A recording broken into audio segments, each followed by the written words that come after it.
এবং ইউনূস স্যার যেহেতু Nobel laureate, ওনার internationally একটি গ্রহণযোগ্যতা রয়েছে এবং ওনার বিভিন্ন জায়গায় যারা কলিগ রয়েছে এবং অ্যারাবিয়ান যে পেনিনসুলা সেটাতেও ইউনূস স্যারের বেশ একটা সংযোগ রয়েছে। এবং আপনারা জানেন যে তাদের বিভিন্ন যে বাণিজ্যিক যে কনফারেন্সগুলো তারা প্রতিনিয়ত জয়েন করতেছে।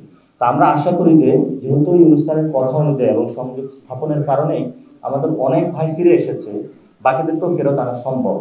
কিন্তু আমাদের কূটনৈতিক যে মহলটা রয়েছে তারা এই বিষয়ে স্যারকে হয়তো ভালোভাবে কনসার্ন করছেন না, অথবা এই প্রসিডিউরটা তারা ভালোভাবে সম্পূর্ণ করছেন না। এই জন্য আমরা মনে করি কূটনৈতিক যে এম্বাসি রয়েছে সেটার গাফলতি, বিভিন্ন কনসার্ন মিনিস্টারের গাফলতির কারণে এই বিষয়টা ডিলে হচ্ছে। এই জন্য তারা যদি সচেষ্ট হয় তাহলে আমরা আশা করি যে ইউনূস স্যার যদি আবার যদি তাদের সাথে কথা বলেন, তাদেরকে ইনশাল্লাহ তাদেরকে ওই সরকার যারা রয়েছেন তাদেরকে নিঃশর্ত ক্ষমা দিয়ে তাদেরকে বাংলাদেশে ফেরত পাঠাবে। বিভিন্ন কনসার্ন মিনিস্ট্রিতে কথা হয়েছে, আমি একটি শব্দ উচ্চারণ করেছিলাম, কানে তুলো দিয়ে বসে থাকা। ওনাদের সামনে অনেকগুলো বিষয় থাকে, কিন্তু গণ অভ্যুত্থান কোনো রিলেটেড, আপনি জানেন এখনো আহত ভাইরা চিকিৎসা পায় নাই।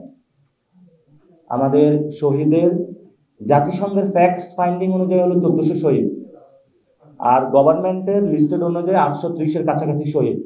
কতটুকু ফারাক আপনি বুঝতে পারছেন? এখনো অনেক মানুষ রয়েছেন তারা গেজেট তালিকা অন্তর্ভুক্ত হয় নাই। তারা কি শুনছে না? তারা কি দেখছেন না? যদি উদ্যোগ নেওয়া হয় এটা বড় কোনো বিষয় না। আমি শুধু একটা মিনিস্ট্রির কথা বললাম, বাকি মিনিস্ট্রির কথা বাদে রাখলাম। শুল্ক চুক্তি হয়েছে, তাদেরকে ধন্যবাদ জানাচ্ছি, কিন্তু বাংলাদেশের মানুষের দাবি রাখে ওইখানে চুক্তিতে কি আছে সেটা প্রকাশ করা। যদি প্রকাশ না করা হয় এটা জনমনে বিভ্রান্তি সৃষ্টি হয়। কালকের প্রোগ্রাম নিয়েও কি হবে এই বিষয়ে এখন পর্যন্ত সরকারের কোনো স্পষ্টত বার্তা জনগণের উদ্দেশ্যে যায় নাই। জনগণের ট্যাক্সের টাকা জনগণের থেকে প্রোগ্রাম হচ্ছে, স্পষ্টত কিন্তু বার্তা যায় নাই। এই ক্ষেত্রে একই সমস্যা সৃষ্টি হচ্ছে। যদি প্রবাসী স্বরাষ্ট্র এবং পররাষ্ট্র মন্ত্রণালয় একযোগে কাজ করে অতি দ্রুত আমরা আমাদের ভাইদেরকে ফেরত পাবো আশা করি, কিন্তু এই কাজটা হচ্ছে না বিধায় আজকে আপনাদের মাধ্যমে পুরো বাংলাদেশকে আমরা সজাগ রাখছি যে বর্তমানে স্টেট কেমন লেজে গোবরের অবস্থায় চলতেছে সেই বিষয়টা কনসার্নে নিয়ে আসার করার জন্য। আপনারা তো চান না যে এই মানুষগুলো যমুনার সামনে দিয়ে ব্লগ করুক, শাহবাগে ব্লগ করুক। এই মানুষটা নিতান্ত ভদ্র, তাই তারা আপনাদের সামনে উপস্থিত হয়েছেন।